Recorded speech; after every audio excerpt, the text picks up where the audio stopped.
Simon & Schuster Audio presents Do I Stand Alone? Going to the Mat Against Political Pawns and Media Jackals by Governor Jesse Ventura. Read by the author. My first trip to the White House was a humbling experience. My wife Terry and I had flown to Washington for the annual Governors Association Conference, which included a dinner at the White House.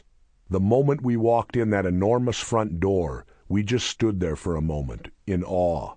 I remember thinking to myself, my God, this is where it all happened. This is where Abraham Lincoln and John Kennedy made history. When you arrive at the White House, you go through a receiving line to meet the president. Then you go into the dining room, where they have place cards that tell you where to sit. To help mix things up socially, you don't sit with your spouse. That makes it kind of fun. After dinner, you go to the next room for entertainment and dancing. When we were there, a swing band was playing. The president and the first lady were dancing all by themselves because everybody else was giving them a wide berth. So I took Terry by the hand and said, "Put your champagne glass down. We're going to dance." We went up and started dancing right next to the president and first lady. We were the only other couple out on the dance floor. I thought, who cares? I may never get this chance again.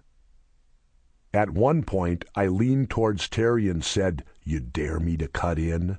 She gritted her teeth and gave me a look that said, "Don't even think about it."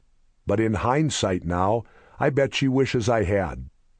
The Clintons are very gracious hosts. I think they would have gotten a charge out of it. After the song was over, the Clintons immediately engaged us in conversation. They're great to talk to.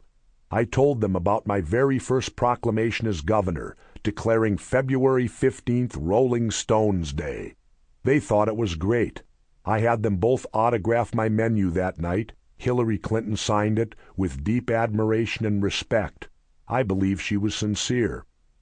That's coming a long way from the time she arrived in Minnesota during the gubernatorial campaign and told Minnesotans to put aside the circus sideshow act, which was how she referred to my campaign, and get down to the business of electing Skip Humphrey.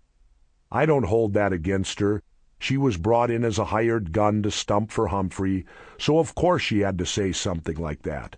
There are all kinds of things that are said in the heat of battle, but when the election is over, you have to move on. Sample complete.